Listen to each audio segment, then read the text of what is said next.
We got our double header today.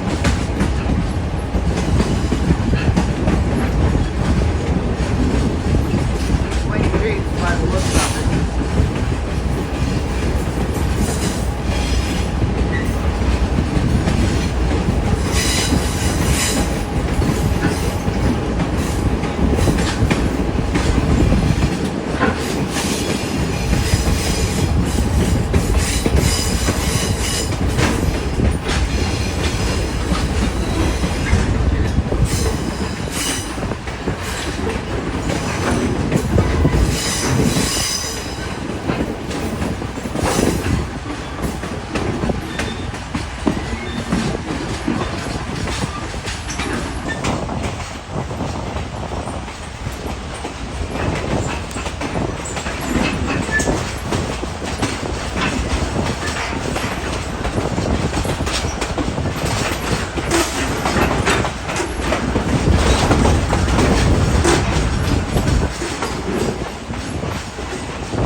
It's kind of cold out here. You stand right there, I'm going to go right on this side. I know I can't open it and say it, but...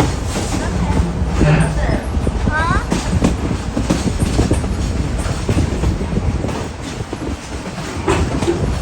I'm going to put my feet.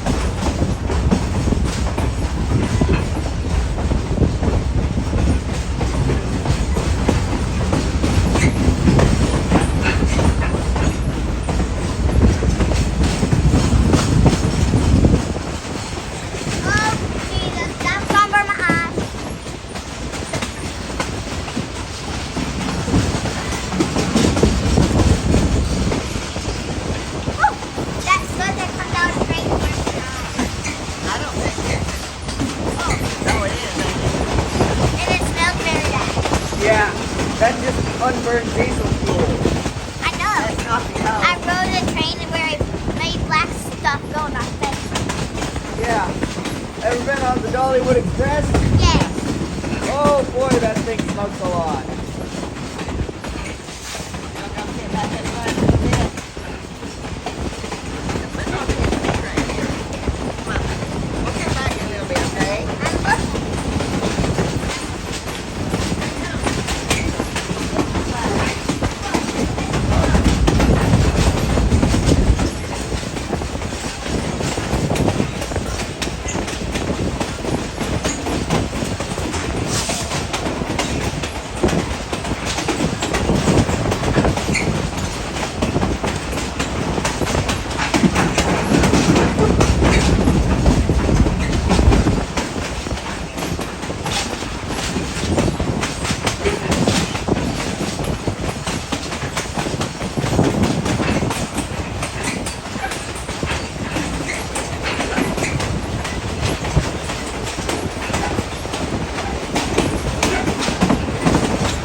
be coming in live in a few minutes.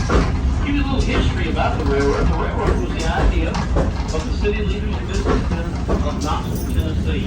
They wanted to do direct business with Atlanta, Georgia. In order to ship something from Knoxville to Atlanta before this line was built, you had to ship it through Chattanooga. Oftentimes it may wait a day or two, but got reclassified onto a different train and sent to Atlanta. So they came up with the idea of direct route, and they contracted with two different railroads. One railroad, the Knoxville Southern, started in Knoxville and worked their way south. The other railroad was the Marietta and North Georgia. They had already come out of Marietta up as far as Canton, Georgia, and then continued on north out of Canton, all the way, and those two crews met on the evening hours of June 30th, 1890. Now, they were under a deadline. They were promised a bonus by the city of Knoxville if they got the railroad finished before July 1st. So they worked hard and diligent those last few weeks, all day long. 18 hour days, a long time working, but they finished the railroad just in the nick of time. So the city of Knoxville gave that big reward money to one of the vice presidents of the Knoxville Southern, who disappeared with the money. He took the money and run. Well, they did catch up with it. They did get most of the money back, but a lot of the workers had gone on to other projects, so not all got their big bonus. Whopping bonus of $8.42 added to their last check. I say that might not have been bad money back in 1890, I don't know. But nonetheless, the line was completed. It didn't take them long to... Yeah, y'all look over here behind us. That mountain's going to change in the color in just about a week. This is one of the prettiest views, and also a lot of echoes through here. But anyhow, also you see the high part on that second mountain right behind it. That's called Oswald's Dome. Mr. Oswald found that dome way back when. That is the highest point of this part of the Chilhowie Mountain Range.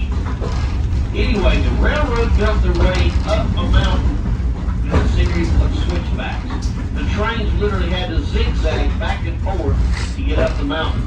And that proved to be a fatal flaw.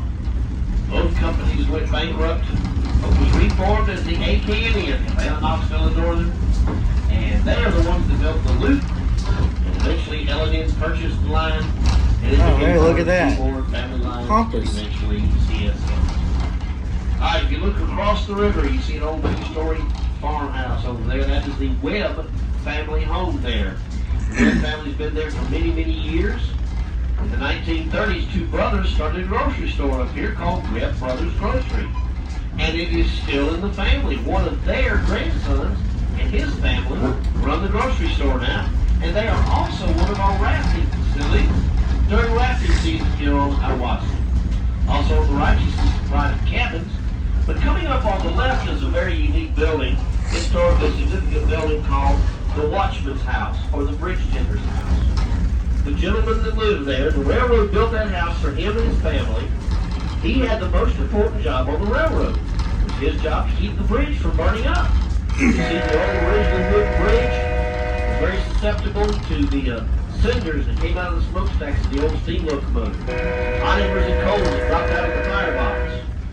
So he lived there, and he would give the train pass by, so the train cleared, grab 2 buckets of water, and walk all the way across the bridge, dousing any small fires that may have started. So car number 1, look to your left, you're right there by the Watchman's House or Bridge Tender's House. Car number 2, here.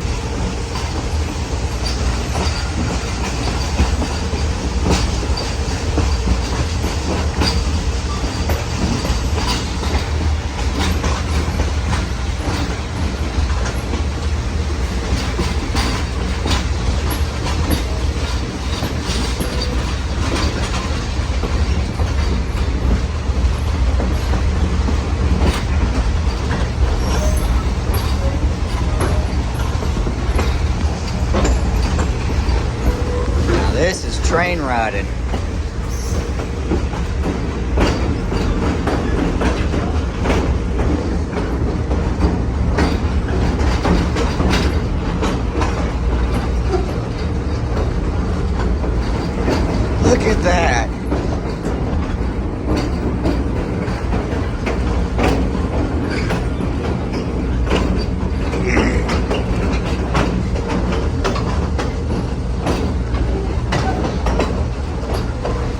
the old rafting camp.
Shop in 1906, and in their heyday had as many as 200 people working on the logging crews, the sawmill, and the office. It's a pretty big employer for the area at the time.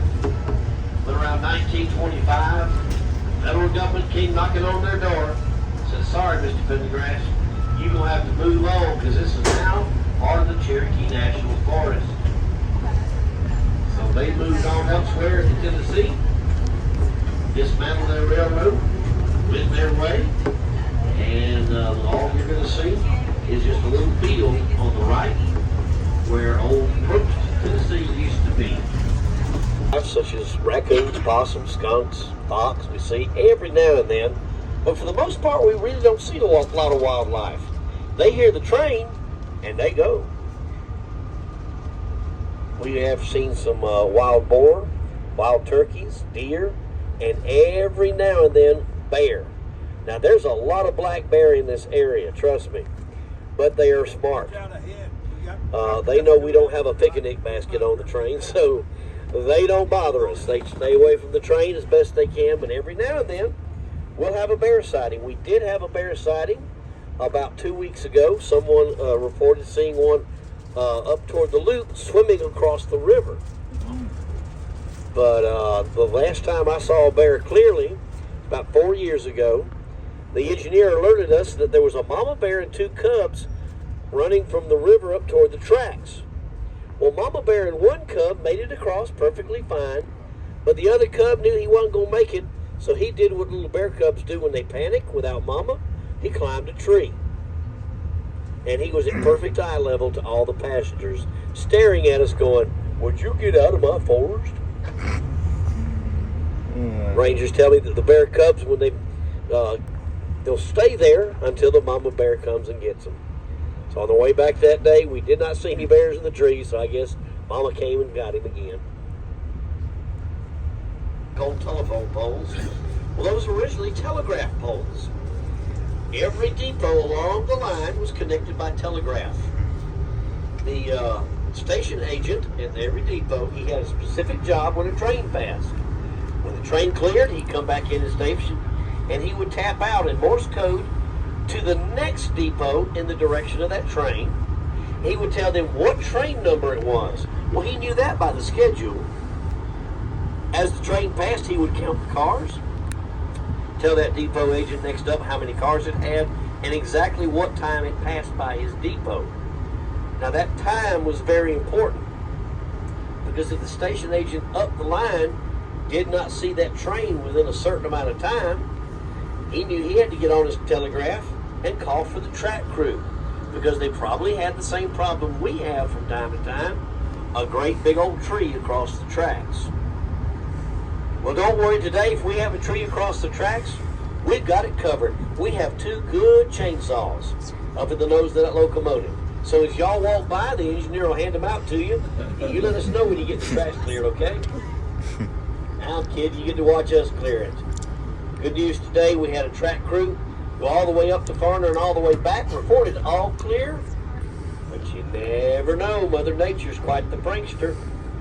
For no reason at all, she could put a tree across the tracks. If you feel the train come to a sudden halt, that's possibly what it was. Types of trout: brook trout, brown trout, and rainbow trout. Now, the brook trout are native to the river, but the brown trout and rainbow trout are just good sportsman incentives. My son-in-law is an avid trout fisherman, and he assures me that it is excellent trout fishing here.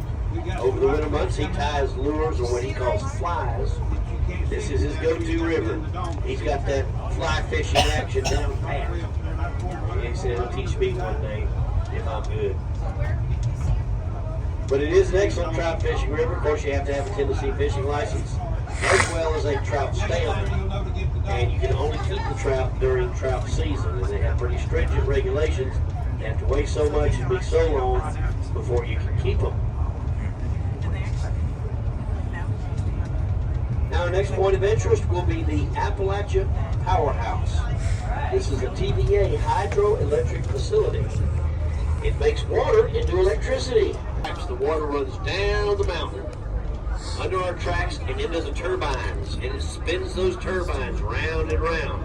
And on top of those turbines is the generator that generates electricity. The Appalachia Powerhouse construction was started before America entered into World War II, around early 1940. America wasn't in the war, but the threat of war was raging in China and in Europe. War was raging, and the threat of war had a lot to do with why this powerhouse was built and where it was built. And we'll tell you all about that in just a few minutes when we get to the Appalachia Powerhouse.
up at the powerhouse. A lot of times it'll be low. You won't hardly see any water in the river. And that's when the trout fishermen like it. That way they can literally scuba outfits, flood them out, get them, keep them warm, and they'll still do kayak tricks down the river. Like I said, the Hiwassee, very gentle flowing river. If you like kayaks, this is kind of where you start out and train, and you get very proficient here before you ever think about going on that wild Ocoee. Well, there's a rafter there. He's in a little kayak. You go upstream, you get out of some of the washing machines, as they call it. But most of them put in at a ramp that's up there near the powerhouse. And from time to time, you get a glimpse of a road across the river. This river road. Now, I'm going to let y'all use that same Tennessee common sense. Later on in the trip, I'll ask you what you think the name of that particular road is, after I give you the details about it. And you got to use that good old common sense. Now, River Road parallels the Hiwassee River all the way up to and across from the powerhouse. So to get from one side of the river to the other at the powerhouse, TVA built a big footbridge or suspension bridge. They usually keep that bridge open spring, summer, and fall. However, they will close it if they're doing wintertime to do the heavy maintenance on the powerhouse and all of its machinery.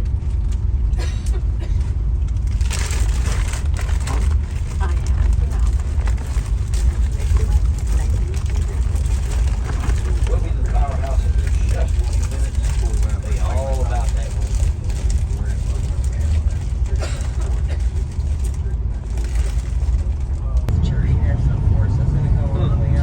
It's called Bush Creek. First year we just pulled up and shoved back. Didn't work out too bad. Because you had to go restricted speed for the shove. Yeah. How fast did we go whenever we're doing that? Well, you have to go off of wherever sand.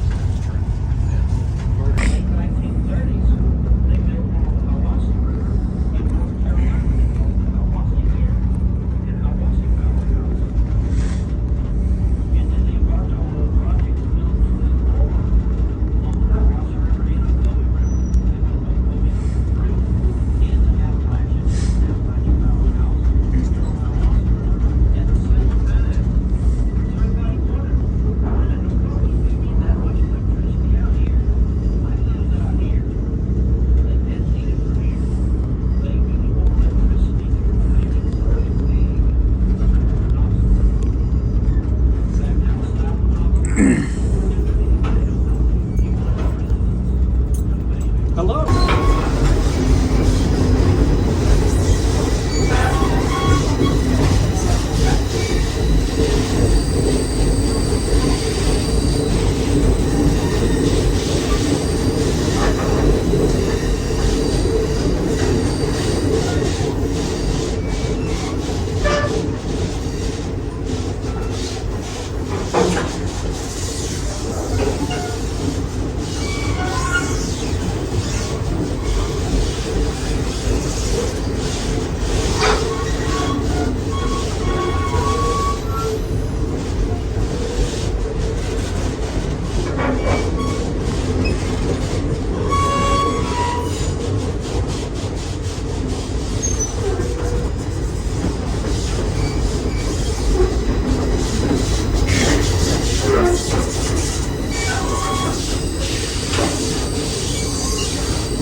much, just taking some videos.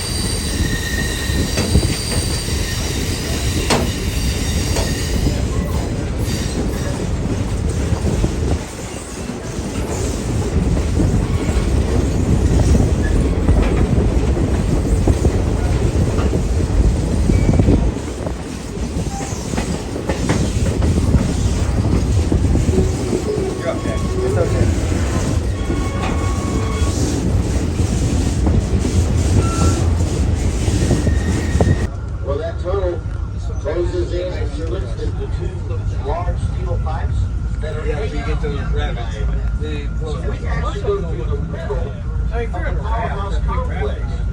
You'll see the powerhouse complex. Yeah, you can drop below you. And you'll see two great big water pipes on your right. It's just a little bouncy. Now the complex two water pipes up there.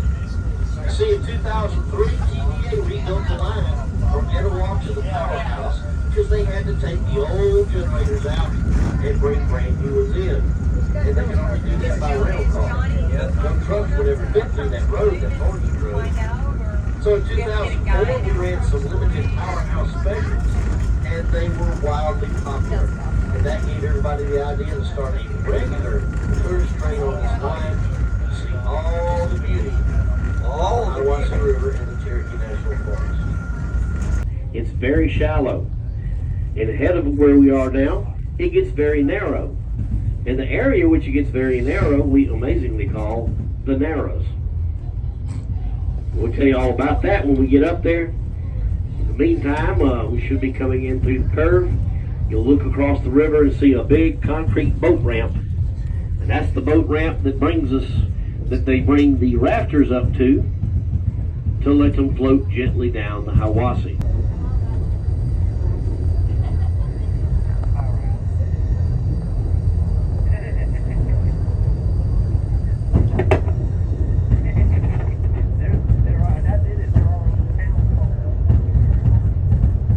Now they drop you off there, no issue. Any type of raft you want.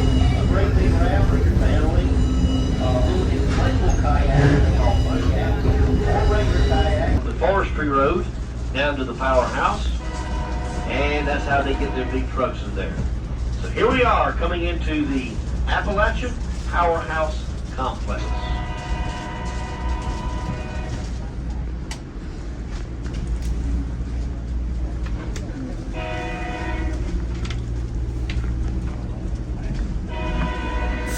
So there on the left, you will see the footbridge.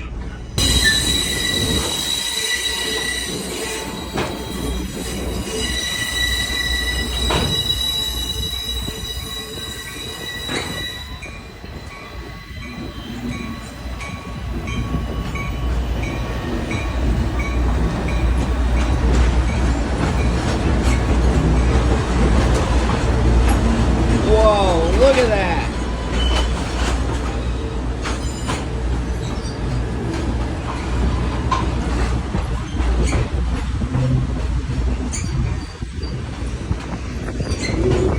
Looks like we got a high railer. Hello.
That is so cool. I want to go back to my seat.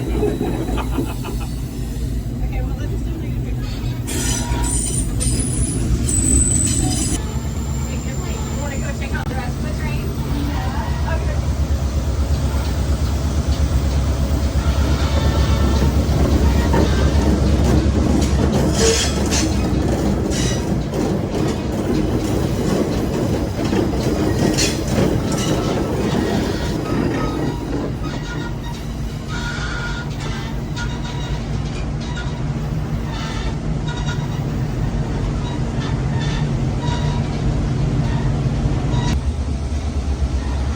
Alrighty guys, I'm giving you a clean shot of the diesel.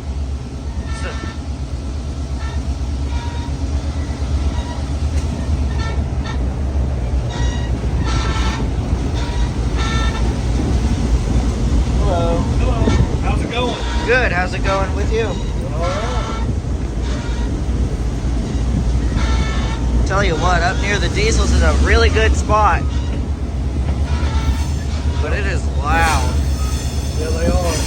Yeah. Because it's both of them, we won't have to throttle them up as much. Yeah.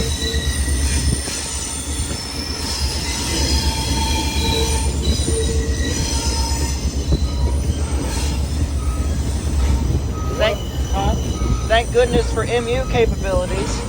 Yeah, we got,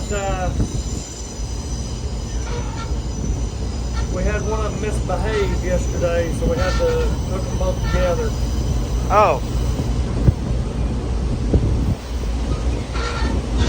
Yeah, the air compressor quit on the 5109, oof. so we had to grab the 04.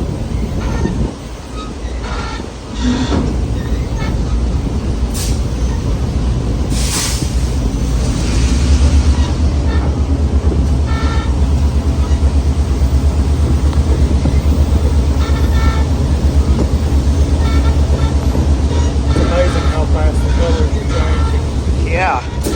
That was all green Friday. Yeah, it was. My dad actually works up around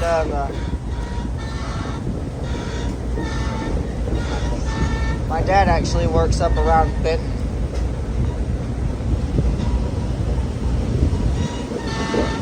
What's he do? He's a high school teacher. Oh, okay. Well, I taught high school science for 20 years. Oh, Then I decided I needed a break. yeah. Then on my face, big rocks over here on the other side. Yeah.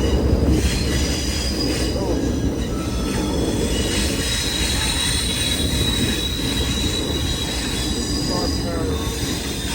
Yeah.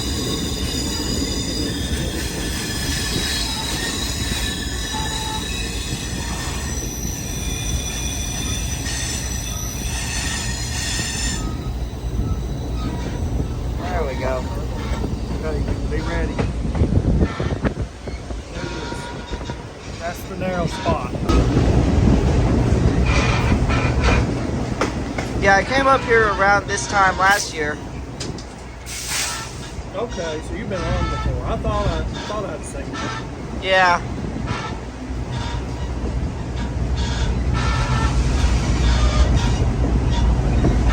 Yeah, it was getting around that time, so I thought, you know what? I think I'll come up here again. Good.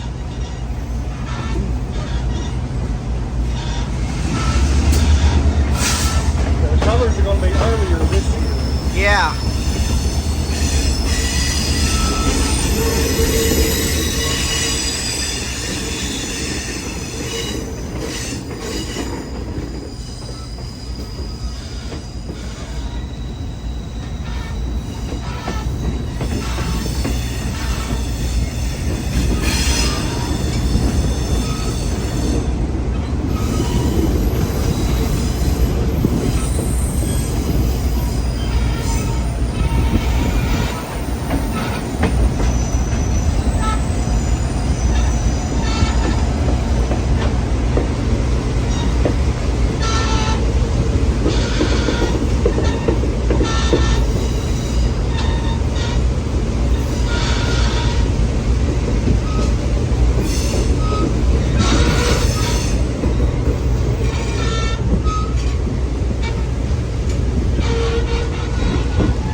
How old did you say this passenger car is? It's built in 1947.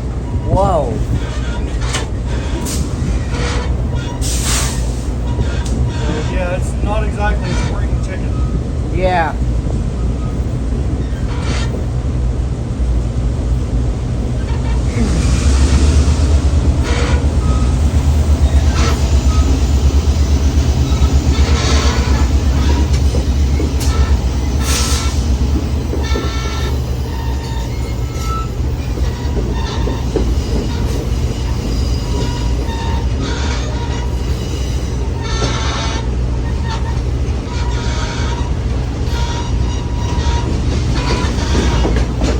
Bald eagle flying in front of the train in the river gorge. There we go. Huh. How about that? It's actually flying faster than us and took off. Whoa.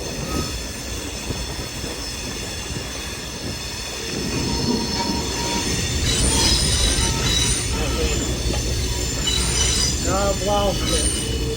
Ah, darn it.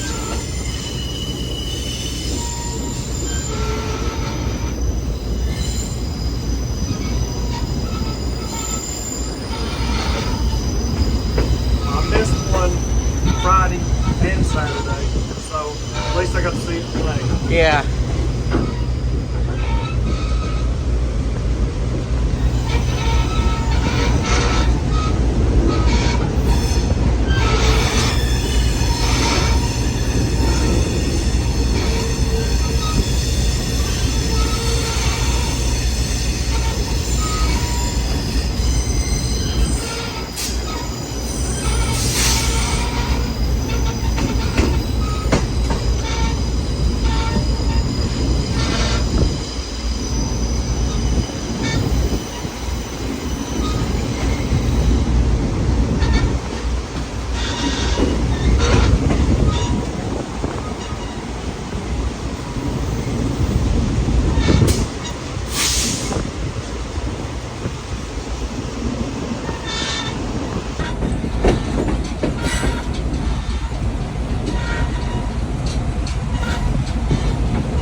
That's what TVA took out of the mountains, put in the water tunnel that goes to the powerhouse.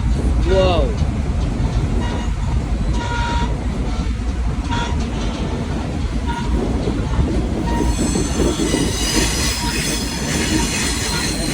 These concrete things right here, Yeah. that's the base for the conveyor belt up to the concrete on top of the mountain.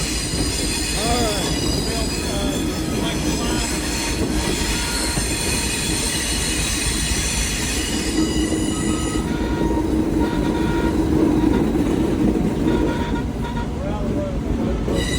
Alright. This was only safe to open in certain places. Yeah.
Just so you know, right there is the loudest spot on the entire train. Wow, thanks for letting us know. Yeah. Look at the really beautiful river.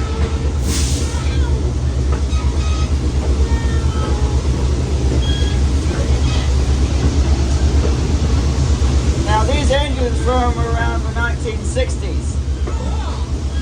It's an old GP38-2 freight locomotive built for the Southern Railway in 1968.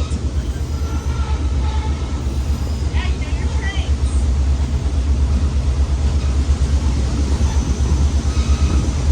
Now this is actually one of the more modern ones.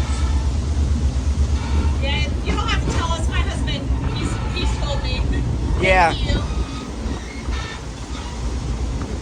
Yeah, but right there is actually the loudest spot on the train because see up there, those round things? Yeah. That's the horn. Cool. Now that is loud. I bet. 200 decibels. Wow. That's too cool. Yeah. Look. Yeah. All right. Look at that.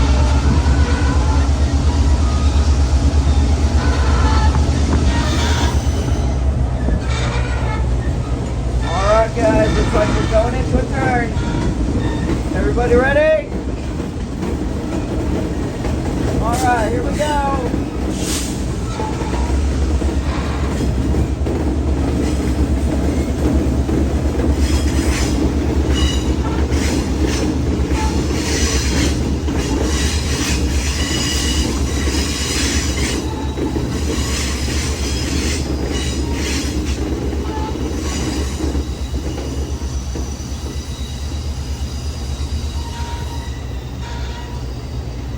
Alright, we made it.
Well, we got some wind today.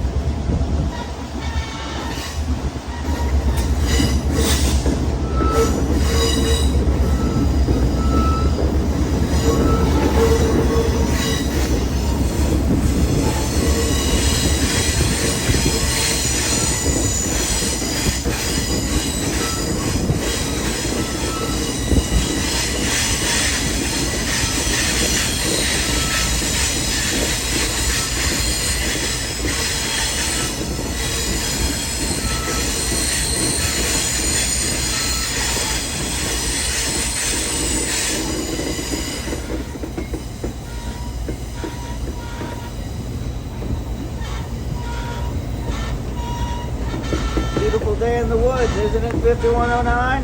Sure thing is. Sure thing.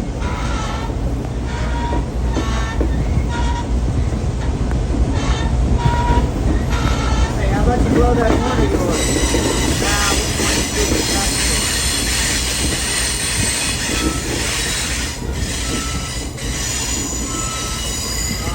Okay.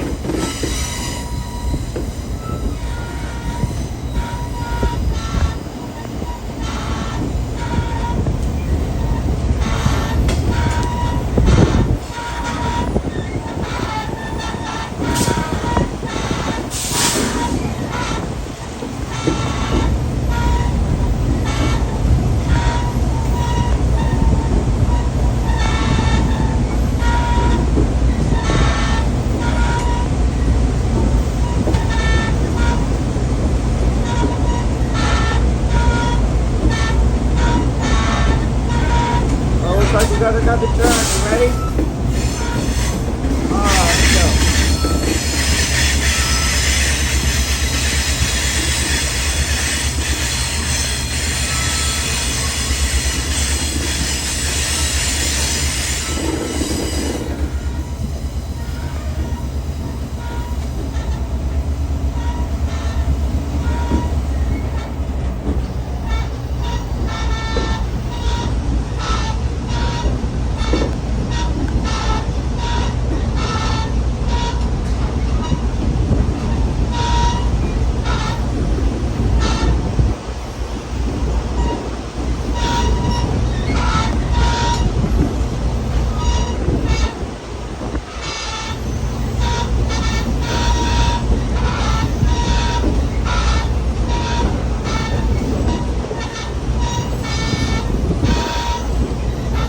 It was the very first of that series of locomotives called the Glass Leader.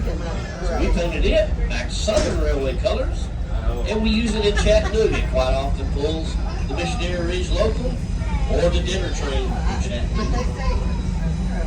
And we bought another one, the 5044, where we used in our freight operations at what we call Tyner Terminal Railroad out by Volkswagen.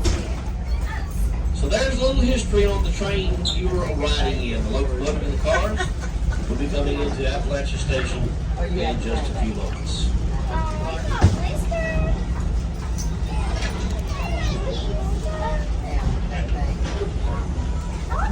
I'm trying to do you can't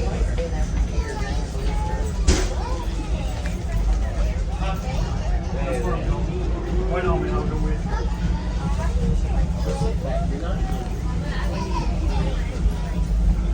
There we go. Have a good ride.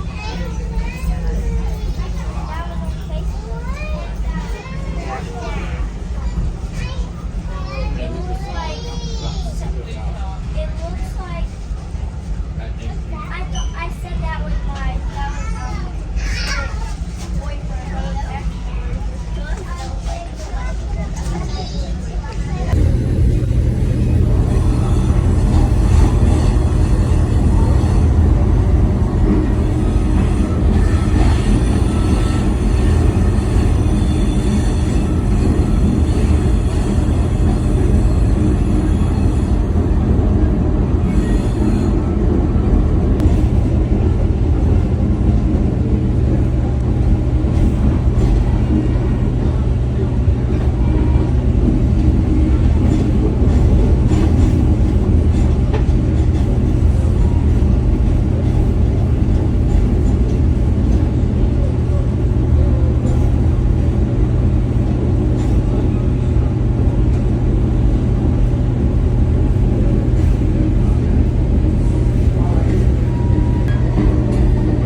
go 2004.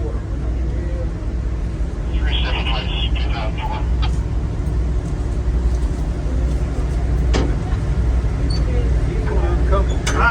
When he pulls apart, there's going to be a loud noise when air hoses separate. Dropping those 3-step pins up, clear the switch. Yep. 3-step, clear the switch, 04. 3-step pin. He's already in there.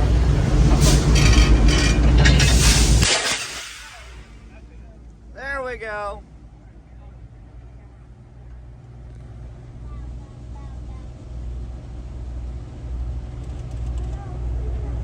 Hey, looks like that thing has an M3.